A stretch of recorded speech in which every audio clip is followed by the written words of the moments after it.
We hear from a recent former Husker who has thoughts on how it is at Nebraska in comparison to his new school. That's always fun.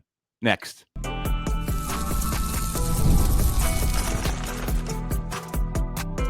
You are Locked On Nebraska, your daily Nebraska Cornhuskers podcast, part of the Locked On Podcast Network, your team every day.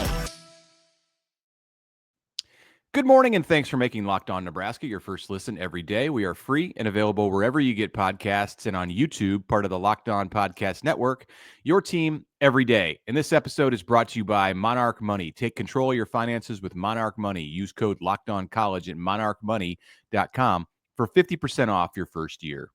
All right, welcome everybody. It's Monday. Connor Happer here from 1620 The Zone in Omaha, and Mitch Sherman from The Athletic. Matt Rhule spoke over the weekend. There's just a couple weeks left of spring ball before the Husker games. Things are coming down to it. Got a better idea of what's going on, and we will hear plenty from Matt Rhule during this podcast. So we certainly would have been playing a clip right now, but we like to talk about what you guys are going to talk about, or what you guys want to talk about, and what happened to set social media ablaze this weekend was a clip from a warchant.com podcast where James Williams, former Husker James Williams, went on the show, and he was kind of asked to explain his or I guess describe the differences, compare the two schools, the places that he's been at,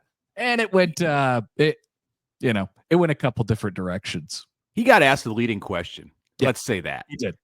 He was taken down a road by the host of this show. And this interview, by the way, was set up by the collective at Florida State. So kind of an interesting situation. It can happen. It happens at other schools. It's happened at Nebraska. The Jeff Cameron Show.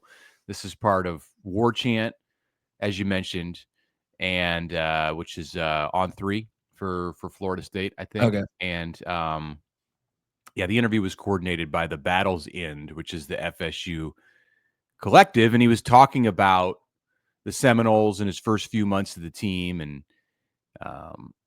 Cameron asked him about the talent at Florida State, and Williams said multiple times that he means no disrespect to Nebraska, but that the Florida State roster is, quote, built different. And then he talked about Florida State defensive lineman Darrell Jackson and how he makes Ty Robinson look small. But again, no disrespect to Ty Robinson. And James, he praised Ty Robinson. He also said, quote, football reigns supreme down here, so it's a different speed.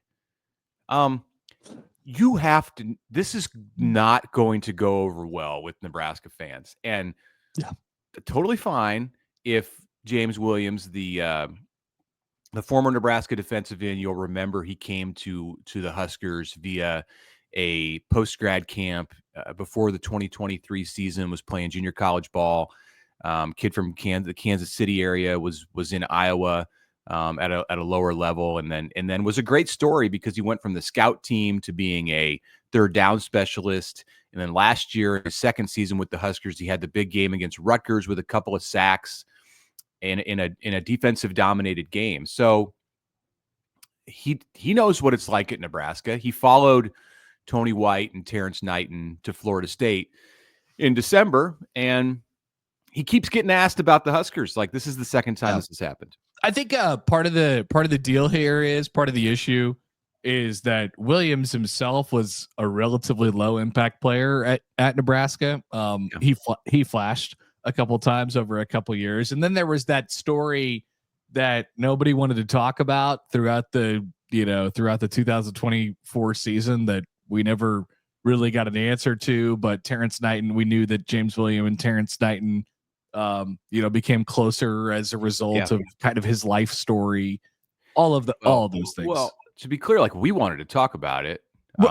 Nobody on the other side, on the Nebraska side. James got kept behind a wall after that happened. And I don't know, we may never know if that in some way led to I think what led to his decision to leave, it was very easy for him to decide to leave because Knighton left with Tony White. And once those two were gone, it seemed to be a foregone conclusion that James Williams was going to be gone. As far as I know, he left Nebraska on good terms otherwise, but it was odd that we heard him talk about talk about his life and how Terrence Knighton kind of saved him, to paraphrase James Williams.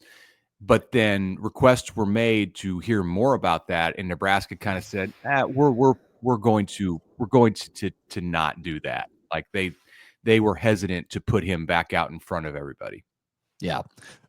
So I guess that's the whole picture, right? He went on a podcast and said no disrespect to like 80 times and and then basically said Florida State was built a little bit different than what if he had Nebraska is. What if he had transferred to Clemson, which was in the college football playoff last year, or say LSU? Yeah, would it be viewed different by Nebraska fans? Florida State was 2-10 in 2024 after an undefeated regular season the year before. So this I'm glad you bring that up because it absolutely is a part of the discussion. This is now the second time there has been like a Florida State, Nebraska. Because remember when Tony White left, it was lateral move or correct. Yeah. Correct. And people just have a really hard time with that lateral move or step up or what is it? And so I think there's two different discussions going on. There's what Florida State was in 2024, which was objectively horrible. They were very bad. They went 2-10.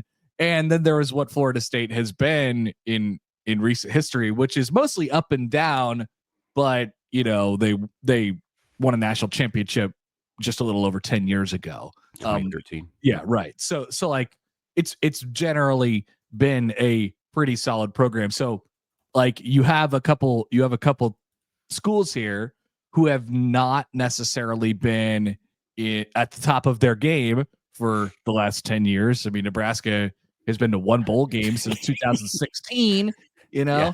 So yeah, Nebraska fans, this is the pot calling the kettle black a bit. Exactly. You have two schools that are not at the top of their game right now. And I think Nebraska fans have a really difficult time being compared to people. And then you throw in the line, football reigns supreme down here. So it's a different speed. And that was the kind of walk off. And then Nebraska fans are like, what does football reign here? What is football's role in the state of Nebraska? People get confused. If you want to disrespect Nebraska fans, like in the state of Nebraska, the football program at Nebraska, suggest that football is more important somewhere else. Yeah, suggest that it matters less here. Exactly. Great point. Which is kind of what happened.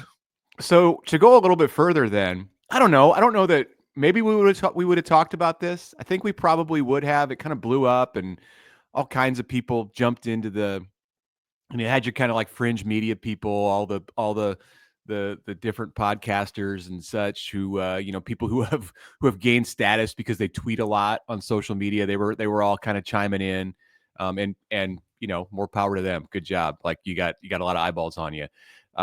But this happened, I think the podcast posted on Wednesday on War Chant last week, and it kind of fizzled. It kind of just like sat there and simmered, I should say, at the end of last week. But then it picked up steam over the weekend as it spread around. And then on Sunday, the aforementioned Terrence Knighton, he chimed in and posted on Twitter, quote, "James Williams can say what he wants, just like everyone else."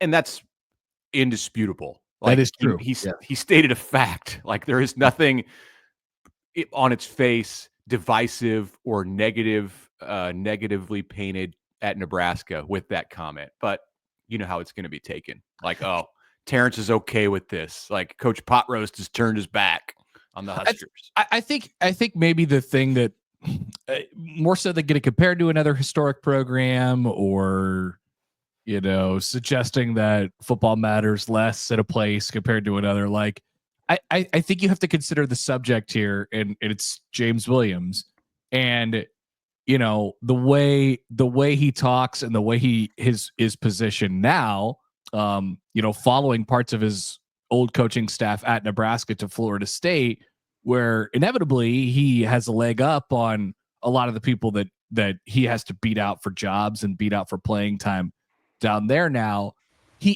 when asked about his time at Nebraska, it comes off as a bit ungrateful, right? Because Matt Rhule found him at a walk-on camp or a post-grad camp, like out of nowhere, plucked him out of thin air. And now, he got an opportunity to jump into the transfer portal, probably make a couple bucks and go play at Florida State. And you would not guess that would be his path from how it sort of sounded. Yeah. My take on it to finish, and this is a good discussion. I'm glad we talked about this because it's on the minds of Nebraska fans, or seems to be. James Williams, like, he didn't say anything necessarily outlandish here, but he continues to talk about it. And I think that's fine. Like, if he wants to do that and he wants to be that kind of if he wants to be polarizing, if he wants to be a lightning rod, I think that's okay. Like, he might end up being that guy. Like, maybe he may go on and be a starter at Florida State and always be the person that the media runs to. And like, it can be his MO. And he was kind of headed that direction at Nebraska, I think, if they would have let him talk more and he would have had more of an impact on games. Like, he's a great quote. Like, he's a great soundbite. Yeah. I hope he never goes and starts to complain about taking the heat, because if you are going to be that person, then you have to kind of sit there and take it. And to his credit, he has not done that. We haven't heard him come back and like bite back at the Nebraska fans who are all over him on social media.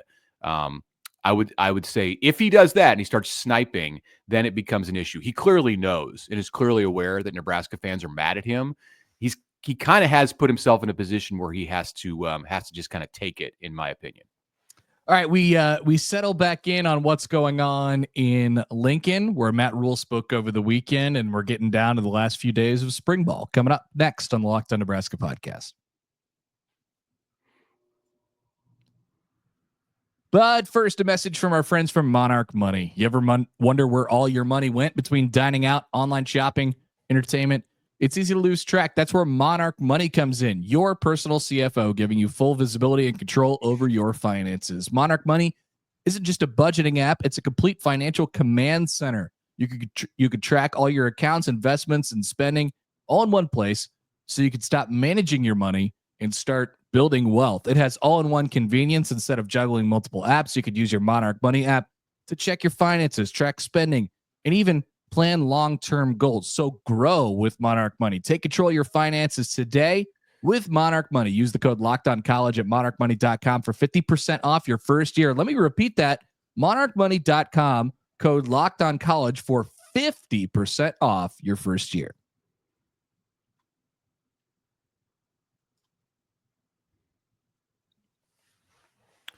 Welcome back on this Monday episode of the Locked On Nebraska podcast. Mitch Sherman, Connor Happer with you. Thanks for joining us. Good weekend, Connor. Did you avoid the wind all weekend in Nebraska? Yeah, I got out. So Saturday morning, it was really, really calm and nice. And I got Saturday, out and mowed. And that was good. And then we made an interesting decision yesterday before things really heated up at the Masters. Decided to take my 8-month-old daughter to the zoo. How'd it go? That's a good, it's unique, something you obviously have to do. Yeah. There was 1.8 million people there. The state of Nebraska was there. The entire state of Nebraska was there. So, we cut it kind of short. There was a lot going on. Parking was a real grind, but maybe hopefully she'll appreciate it, but she hasn't told us that she has yet because she can't really talk. Any favorites? Did she enjoy, did you go in the jungle? Anything that she liked? We took her straight into the aquarium because we thought that she would scary. Really kind of enjoy that. And you could really see the things that are going on in there. And then kind of walked around and saw we didn't see much of the zoo. We were there for a very short period of time. And then we're like, you know what? This was good test run. We'll come back and do this later. But the aquarium was the main attraction yesterday. Did it get windy, ridiculously windy while you were at the zoo, or because in parts of the community, we both live around Omaha, it was okay. And then in other parts, like where I was coaching baseball on Saturday, the wind blew 142 miles an hour. Yeah, it was starting to kick up pretty good by the time we got out of there. But and then I sat on my couch for 4 straight hours and watched the crazy roller coaster of the Masters, which was incredible. Great theater. Friday, it was not. Friday, it was great. Like probably one of the best days of the year you could get weather-wise, and the Masters was on then too.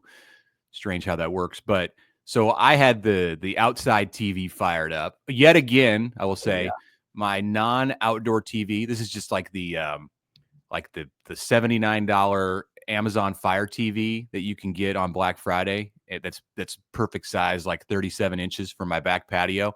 I don't even bother to take it down during the winter anymore because it's not worth my effort since it's a disposable TV. Nice. And year after year, this is like the 3rd year in a row. It got down to like minus 20 this year at one point for a stretch.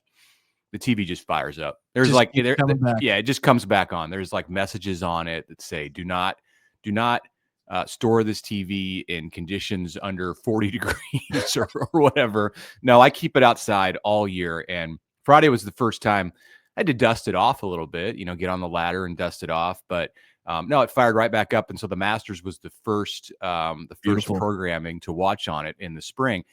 And I seasoned my new griddle. So after the whole discussion that happened in March about my search for a new grill, ended up with the Blackstone griddle. I'm also going to get a little not the big green egg. I'm not going that high end, but I'm going to get like a smaller version of that different brand.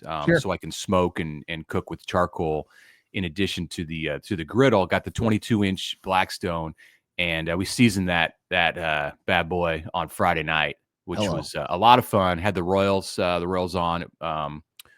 That was not as fun, but yeah, that was all done. So a great weekend, couple baseball games. I'm glad you went to the zoo with Sophie. Yeah, you gotta put the work in to be ready for the summer, and we're all in the process of doing that right now. I was absent from Matt Rhule on Saturday around noon because I was coaching baseball. So here lies my priorities. I took the top of the first or the bottom of the first. We were at home.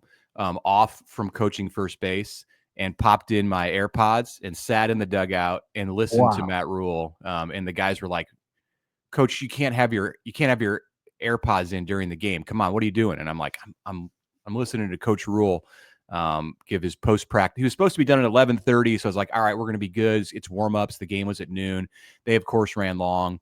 It got the press conference started about 12:10, right as I was walking out to the first base coach's box. So I waved over one of our other coaches. He coached first. We won the game 14-0, so it was drama free. Good. And Sunday was a different story. but yeah. So I listened to Coach Rhule from the dugout in Gretna, and I just needed to monitor things to make sure that nobody important broke their leg. There was some stuff that Matt Rhule had to say. It was kind of like, so the transfer portal opens tomorrow. First of all, before we get to that, there's actual football to discuss. So there was a scrimmage, 90-play scrimmage on Saturday. Each of the three units went through about 30 plays, the way he described it. And he was actually asked, like, what happened? What were your takeaways? What were your impressions? Like, we don't only talk about the transfer portal and NIL and the house settlement and revenue sharing and roster limits. Like, there's other things to discuss too, like football in the spring. And this is what Matt Rhule had to say about the way things are going this spring and in the scrimmage on Saturday. We look like a really physical team. You know, we're blocking, we're tackling, we don't look soft. And while there might be a drop off sometimes as you get down the line, there's not really a drop off to me when I'm just watching it out there between so and so and so and so. If that makes sense. Like, there's a lot of guys you can put out there, and it looks like we're covering people. You know, it looks like we're out there and we're covering people.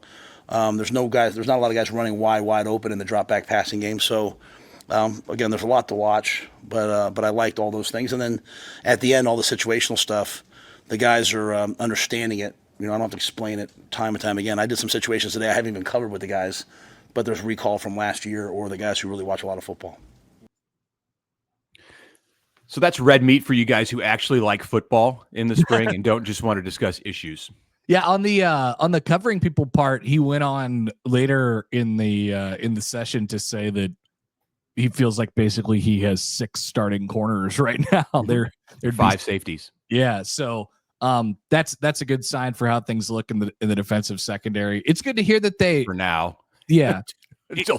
until right. later this week. And then we talk about the transfer portal, right? Yeah.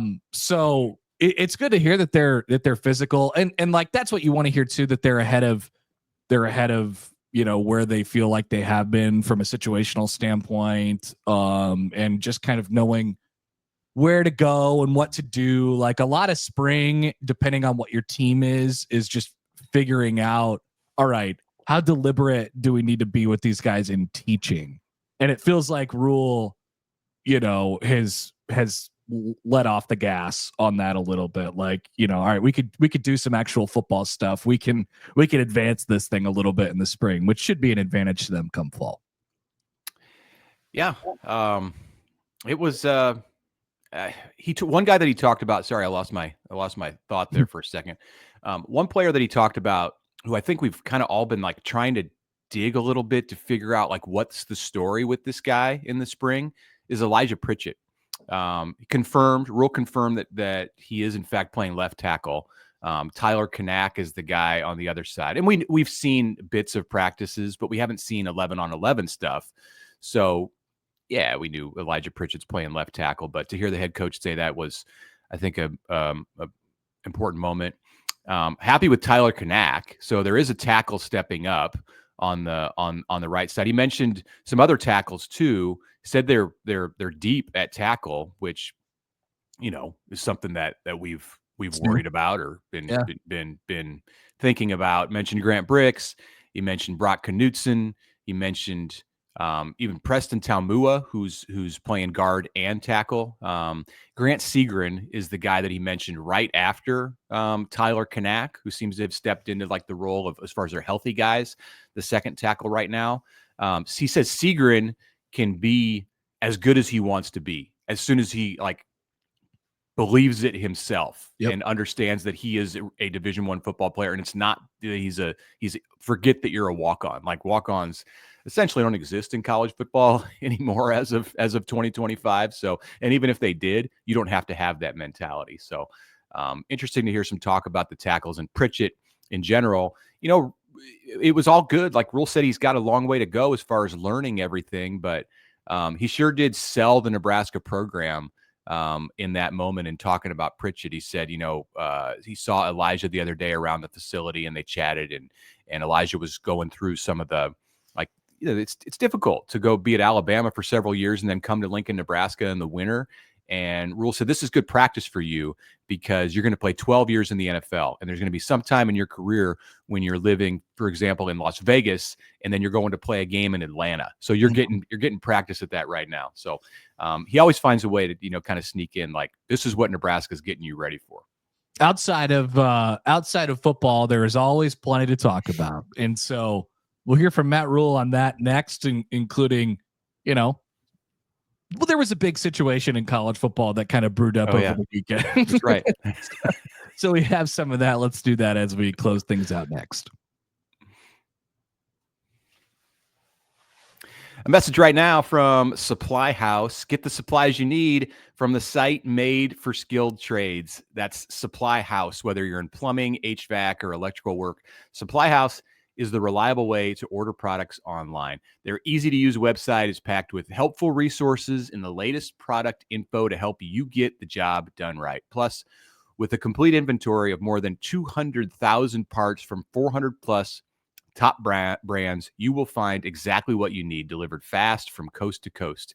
Need help with an order? Supply House offers experts, support, and industry-leading service, so you'll always talk to a real person. And for trade pros looking for an extra edge, their free Trade Master program offers exclusive perks like a dedicated phone line, free shipping, and discounts on every order. Thousands of skilled professionals are already taking advantage. Now it's your turn. Join the Trademaster program today at supplyhouse.com/TM and start ordering plumbing, HVAC, and electrical supplies with just a few clicks. Plus, use the promo code SH5 for 5% off your first order. That's supplyhouse.com.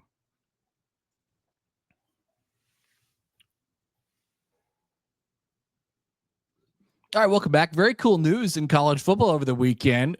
We had our first holdout. So congratulations. Thank you, Nico.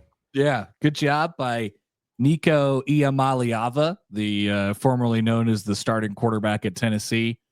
Not going to be that anymore because he wanted more money, because he saw that more people in the transfer portal got some more money this offseason to go play quarterback at places like Duke or whatever it might be. And he said, you know what, I would like more money, and if not, I will just enter the transfer portal. And guess what, he did exactly that. So nice job. He's true to his word. Shout out to On3 and Pete Nakos for having that story, as Tennessee fans berated him on I believe it was Saturday for being wrong, for being fake news. And no, that was not the case. It was actually, it was Friday even, because Nico ditched practice on Friday, and then Heupel cut him loose, and he was like, yeah, you can't cut me loose because I'm going in the portal. You can't fire me, I quit. That's how it went. That's how it went. He's like, I'm making $2.5 million reportedly, but that's not enough. I led you to the college football playoff and got blown out in the first round. I can only imagine. So you knew this question was coming on Saturday to Matt Rhule, just sort of in the guise of this and the guidelines of this. So here is Matt Rhule on not specifically that situation, but how he handles his players who might, be interested in more money or going to a different place or trying to find a new situation. Here is Matt Rhule. Listen to some other college coach tell you, hey, you'll be the starter. Then don't call me afterwards and say, well, I wasn't the starter. Well, they're recruiting some kids just to come be backups, right? Like, if they think they're a CFP team, they're saying to themselves, hey, I need guys for 16 games. So I'm gonna go get this kid because he can maybe start from us in week 12. So just be careful the information you're listening to. And when you do decide to leave, do it the right way. Be honest. If guys do that, I got no issue with it. And I'll tell them the truth. If they say, Coach, where do I stand? I'll tell them exactly where they stand. Yeah, that's always been his thing, which is great, to be honest with you, because he said, after the season ended, he had a meeting with everybody. Hey, right now you'd be on the 105, competing for the 105, not on the 105. And that transparency, I think, helps Nebraska out a ton. With that being said, you're going to lose some guys from time to time, and Nebraska probably will in the next couple of days unexpectedly. He got asked at about the 12-minute mark of the press conference, which went about 19 minutes on Saturday, about this topic. And he got asked about Nico and really just the whole idea of the portal and the fact that it's opening this week and what you do at Nebraska with the situation that everyone in college football is in, where you're a little bit unsure if the 105 is really going to be 105 or if it's going to be 120 because the judge in the House settlement case is potentially allowing some leeway there. And Rhule talked for like over 6 minutes about this. He morphed into like Matt Rhule at a coaches convention talking to an audience of people who are very interested in this subject. And I think I wasn't there, but I think in the room in Lincoln that like everyone was interested. I was interested in the windy dugout, listening to him. And then I went back and listened to it all on Sunday. And yeah, he's got a lot to say on this stuff. Also, we'll play one more clip. This one is more about like what Nebraska's approach to the portal is here this week as things start to get cooking. Like, we're already getting reports of players going in, nothing from Nebraska yet, but and we heard from Dana Holgorsen last week saying like, I don't know why anybody from Nebraska would ever want to go into the portal. This is the best place you could ever be. So here's Rhule's take on that one too. I can play this, Connor. Is going to be different. we're not super like out there looking for a ton of guys in the portal. If a guy pops up, we might take a guy or two if it's the right fit. But we like this football team, and we, I don't know if there's enough footballs to go around to the guys I think can make plays on this team, and so we want to play a ton of guys on defense. So I'm not sitting here chasing anybody except someone who can be a difference maker if they showed up. Not surprising to hear that approach. I didn't expect him to really make any sort of splashes this portal cycle. With that being said, sometimes circumstances come up as well, right? Where all of a sudden you find yourself in a position that you didn't think you were in. So watch out for those. Those could happen. You don't want to have to just be entirely reactive in the portal, but sometimes you have no choice. You'd like to be proactive on everything and kind of dictate the way that the moves are made, but sometimes you have a linebacker or like two corners leave or something that happens that's unexpected out of your control. And he's trying to guard against that. Like he's trying to get the message out there. Hey, if you're thinking about leaving, if you're hearing from another school, if they're telling you this, or you're hearing that, don't come back to me, in 6 months and say, well, coach, they lied to me or whatever. Like he's trying to plant the seed with his players to avoid, unnecessarily dramatic exits, but it's still going to happen. Like it's still going to happen everywhere in college football. How many quarterbacks are getting raises because of Nico Iamaleava over the Remember weekend? when Matt Rhule, this wasn't that long ago, this was a year ago, where he talked about how a great quarterback in the portal could command $1 million, and it created waves in the coaching community. I mean, Rhule heard from other coaches who were like, dude, what are you doing? Like, you're raising the bar. Like, now my guy's coming in telling me that Matt Rhule said this. And now you got a quarterback who's making at least 2 times that amount, at least. And he wants nothing to do with that school, which is positioned to compete for a national championship next year. Nico Iamaleava has everything he needs at Tennessee. Well, he had everything that he needed at Tennessee to be able to become a high first-round pick if he performed on the field. And yet he's going to end up, I'm sure, at another high-profile program that needs a quarterback. But he's got to start from scratch with that team, with that group. And are they going to be as talented as Tennessee? Like, I don't. There's not many teams that are. So what are you chasing? Are you going after another $1 million? Is that the right thing to do if you end up, as a result, making the climb to the first round where tens of millions could await that much more difficult? And whose quarterback gets plucked in the next few days to go? You know who it might be? Tennessee. Kansas State is that's the one that I've heard out there. Yeah. Former Nebraska recruiting target Avery Johnson. Yes, is at least in the rumor mill to be targeted by the Vols and Josh Heupel. Ooh. Yep. So, hey, we talk about coaches carousel every offseason. How about quarterback carousel? And how about it kicking up a little bit right here in the springtime?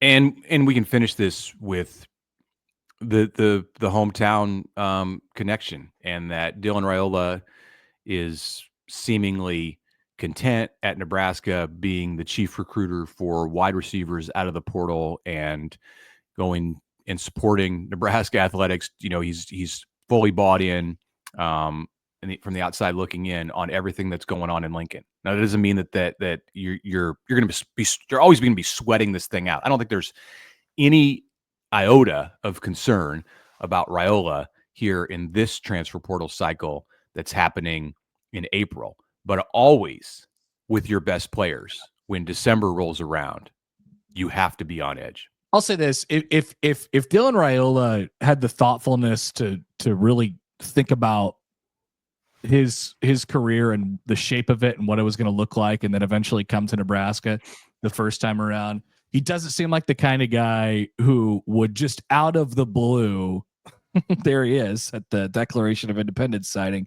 He doesn't seem like a kind of guy that out of the blue, if Tennessee comes in and offers him $6 million, he would just go there and be the quarterback tomorrow. Right. He would have some thoughtfulness about this, but who knows these days? So there's going to be a lot to follow in the next week or so as the transfer portal opens. Okay. That's it for a Monday show. Thanks for making Locked On Nebraska your first listen today. For your second listen, check out Locked On NFL Draft with Damian Parson and Keith Sanchez as your favorite collegiate players get ready for the next level. Get the latest draft rankings, rumors, and news every day. Find Locked On NFL Draft on YouTube or wherever you get your podcasts.